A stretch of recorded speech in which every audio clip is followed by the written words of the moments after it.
যদি এখন চামড়ার দাম দিয়ে মাদ্রাসা চলে না, অনেকে সিন্ডিকেট তৈরি করে জুতার দাম কমেনি, চামড়ার দাম কমায়া দিয়া ওরা মনে করেছে মাদ্রাসা একটা ধস নামবে। চামড়ার দাম কমায়া বাংলাদেশের একটা মাদ্রাসা বন্ধ হয় নাই, আগের চাইতে মাদ্রাসা বৃদ্ধি হয়েছে। নাস্তিকদের ষড়যন্ত্রে কোনো লাভ হবে না, কারণ মাদ্রাসা চালানোর জন্য টাকা আল্লাহ জনগণের পকেটে পকেটে রেখে দিয়েছে।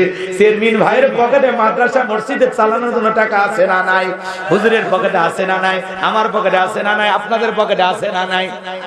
তো জনগণের টাকা দিয়ে মাদ্রাসা চলে, ওই চামড়ার দাম দিয়ে চলে? হাইরে, জুতার দাম বেড়ে গেল।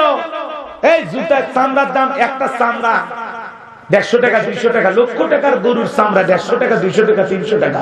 ওই চামড়াতে কয়টা স্যান্ডেল হয়? কি চামড়া যদি 150 টাকা হয়, যে পরিমাণে চামড়া দাম কমে গেছে, তাতে মনে হয় বাংলাদেশে 200 টাকা হলে চামের স্যান্ডেল পাওয়া যাবে। কিন্তু আসলে কি পাওয়া যায়? পাওয়া যায়? অ্যাপেক্সের শোরুমে ঢোকেন তো, বাটার শোরুমে ঢোকেন তো, খবরটা কি দেখেন তো, লোটো লোটো ঢোকেন তো, কি করে না কথা কর না কেন? রাগ করতেছে যে আমি গুনাহগার, এটা কোনো মতে কম দামে এক ভক্ত নিয়ে দিয়েছে, ওটার দামে 4200 টাকা। তাহলে চিন্তা করেন, স্যান্ডেলের দাম কমেনি, কিন্তু চামড়ার দাম কমায়া ওরা মনে করে সেই চামড়া দিয়ে হুজুরেরা চামড়া গাছের টাকা দিয়ে মাদ্রাসা চালায়। হ্যাঁ, পাগল পাগল। চামড়া যদি ফ্রিও বিক্রি করা হয়, তাতেও হুজুরদের কোনো সমস্যা হবে না। কথা বলে ঠিক কিনা? এ পাতি নেতা, ছোটখাটো গ্রুপ লিডার, নাম হলো মহাবীর আমর। এ কি করতেছে জানেন? নবী মক্কায় নাই, নবী আমার তখন চলে গেছে মদিনায়। এরপরেও এই কাফেরদের ঘুম হারাম। নবী মদিনায় চলে গেছে, বিশ্ব নবী কাফেরদেরকে নিয়ে কোনো টেনশন করতেছে না, কিন্তু কাফেররা টেনশন করতেছে, না জানি মুহাম্মদ সাল্লাল্লাহু আলাইহি ওয়াসাল্লাম মদিনায় যায় কি করতেছে। কথা কি বোঝেন না? এই মহাবীর আমর প্রতিমার সামনে দাঁড়ায়া ওয়াদা করতেছে, আমি যতক্ষণ আব্দুল্লাহর বেটা মুহাম্মদ সাল্লাল্লাহু, রাসূলের নাম শুনলে দরুদ পড়া দরকার আছে না নাই? একটু আওয়াজ দিয়ে পড়বেন। বলতেছে আব্দুল্লাহর বেটা মুহাম্মদ সাল্লাল্লাহু আলাইহি সাল্লামের এদিকে কাল্লা না নেওয়া পর্যন্ত আমি এক ফোঁটা পানিও পান করব না। জোরে কোন নাউজুবিল্লাহ। প্রতিমার সামনে দাঁড়ায়া লাতুজ্জা দেবদেবী, সরস্বতী, রাধা কৃষ্ণ, গণেশ, এদের সামনে দাঁড়ায় কি বলতেছে? যতক্ষণ না মুহাম্মদ সাল্লাল্লাহু আলাইহি সাল্লামের কাল্লা না নিতে পারবো, ততক্ষণ পর্যন্ত আমি এক ফোঁটা পানিও পান করব না। জোরে কোন নাউজুবিল্লাহ। আমার নবী কি ওর বাড়িতে ছিনতাই করছিল? আর পাকা ধানে মই দিছে? আর টাকা লুটপাট করে নিয়ে কি মদিনায় গেছে? কোনো অপরাধ নাই। অপরাধ একটাই, কোরআনের দাওয়াত দিয়েছেন, ইসলামের প্রচার প্রসার করেছেন। কথা বলে ঠিক কি? আমার ভাইয়েরা, হৃদয়ে কান পেতে কথাগুলো শুনে যান। প্রতিমার সামনে দাঁড়ায় যখন নবীজির মাথা নেওয়ার জন্য প্রতিশ্রুতি ওয়াদাবদ্ধ হলেন, এই খবর আল্লাহ পাক মদিনায় পৌঁছায় দিলেন। নবী সংবাদ পাওয়ার পর সাহাবীদেরকে বলেন, আমার সাহাবীরা, মক্কার মহাবীর আমর আমার কাল্লা নেওয়ার জন্য রওনা করেছে। যতক্ষণ কাল্লা না নিতে পারবে, ততক্ষণ এক ফোঁটা পানিও পান করবে না। এখন কি করা যায়?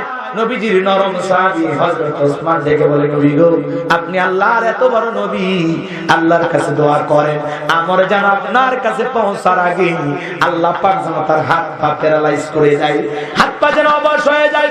বিশ্বনবী উসমানের কথা শুনে নরম মানুষ দোয়ার পক্ষে। নরম মানুষ কার পক্ষে? কথা কয় না কেন?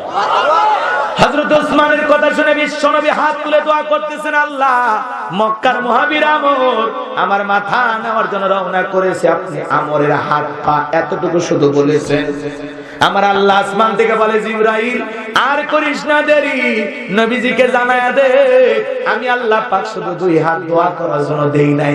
মাঝে মাঝে জালিম আর বেঈমানরা যখন বাঁকা পথে চলবে, ওদেরকে সোজা বানানোর জন্য হাতে লাঠিও তুলে নেওয়া লাগবে। কথা বলেন ঠিক কিনা? আমি দুই হাত শুধু দোয়া করার জন্য দেই নাই। যাও জিবরাইল, তাড়াতাড়ি আমার হাবিবকে জানায় দাও। জিবরাইল এসে বলে, নবী হাত নামান, দোয়া কবুল হবে না। বিশ্বনবী হাত মুখে নামিয়ে তখন এইভাবে রেখে দিলেন। আমার অনেকে মুনাজাত করি এরকম দড়ি পাকায়, এ কথা কন দেখেন। আবার এরকম মুনাজাত করতে করতে পেশার মাফে আছে আছে, এগুলো সুন্দর করে আল্লাহর কাছে হাত পেতে দোয়া করবেন, ঠিক আছে? আবার অনেকে চালাক, হুজুর খালি দোয়া করতেছে, করতে করতে করতে হুজুর যখন বলে আল্লাহুম্মা আমিন, তখন হুজুরের মুনাজাত সেই হয়েছে। কথা কয় না কেন? এরকম চালাক মুসল্লি আছে না নাই? রাগ করতেছেন মনে হয়। জিবরাইল এসে বলে, নবী হাত নামান, দোয়া কবুল হবে না। আমার আল্লাহ বলেছেন শুধু দোয়া করলে হবে না, বেঈমানকে সাইজ করার জন্য মাঝে মাঝে হাতি লাঠিও তুলে নেওয়া লাগবে। কথা বলে ঠিক কি না? আপনারা বলেন তো সব জিনিস কি দোয়া দিয়ে থামানো যায়? আপনাদের গ্রামের নাম কি? রিহিলা। মনে করেন এমনি এক্সাম্পল দিচ্ছি, উদাহরণ দিচ্ছি বুঝানোর জন্য। এই গ্রামে চুরি বেড়ে গেছে, প্রতিদিন গরু ছাগল চুরি হয়, সোনা দানা টাকা পয়সা চুরি হয়, সুন্দরী বউ চুরি হয়। এই চুরি হওয়ার কারণে গ্রামবাসী কেউ শান্তিতে যায়। একজন যুবক 10 কেজি জিলেপি নকলা থেকে কিনে নিয়ে এসে বলতেছে, হুজুর এনা দোয়া করেন তো আজকে এসা করে। হুজুর 10 কেজি জিলেপি পাই, আমরা তো বুঝিনি হাদিয়া পাইলে দোয়া শুরু।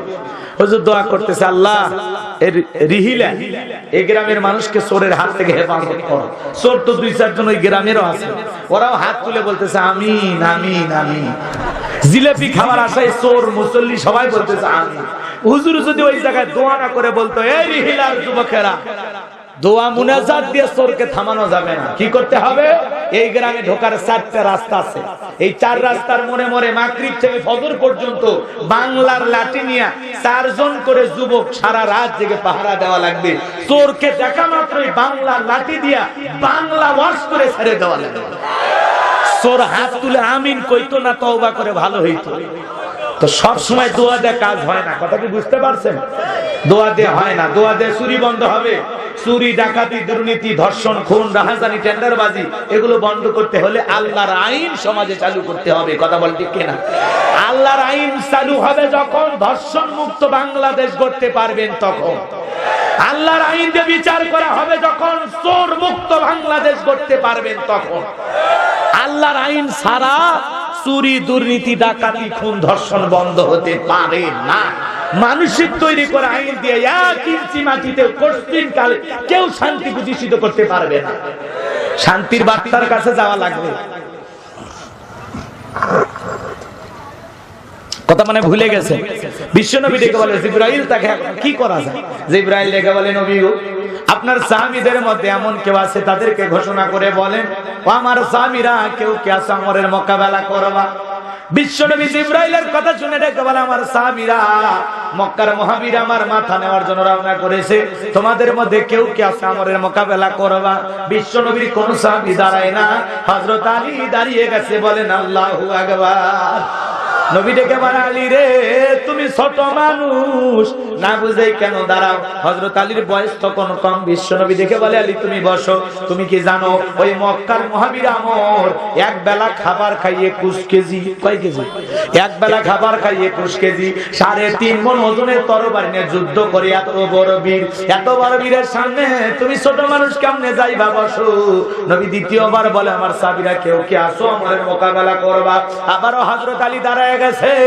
নবীজি যখন তৃতীয়বার বলেছে, আবারও হযরত আলী দাঁড়ায় গেছে। নবী ডেকে বলে, আলী রে, আয় আয় আমার বুকে আয়। এই কথা বলে বিশ্বনবী আলীকে বুকের সাথে জড়ায় ধরলেন আর ডেকে বলে, আলী রে, তোর জানি কি মায়া দয়া দেয়? এত বড় বীরের সামনে একা কেমনে মোকাবেলা করতে চাস? হযরত আলী ডেকে বলে, নবী গো, আপনি শুধু আমার দোয়া করে ছেড়ে দেন। আমার বিশ্বাস ওই জালেম আপনার চেহারা দেখার আগে আমি ওরে জমিন থেকে বিদায় করে দেব। বলেন আল্লাহু আকবার। ইমানের একটা পাওয়ার স্পিরিট আছে না নাই? আমার ভাইয়েরা, বিশ্বনবী ডেকে বলে, আলী রে, খালি হাতে দোয়া করলে হবে না। বিশ্বনবী ওসমানকে ডেকে বলে, ওসমান, তোমার বাড়ি কি তরবারি আছে? ওসমান ডেকে বলে, আমি কি জঙ্গি? কথা কয় নাকি? তরবারি থাকলে কি মনে করে? কথা কয় নাকি আপনারা? লম্বা হবে, লম্বা করবো না, সংক্ষিপ্ত উদাহরণ মনে করে।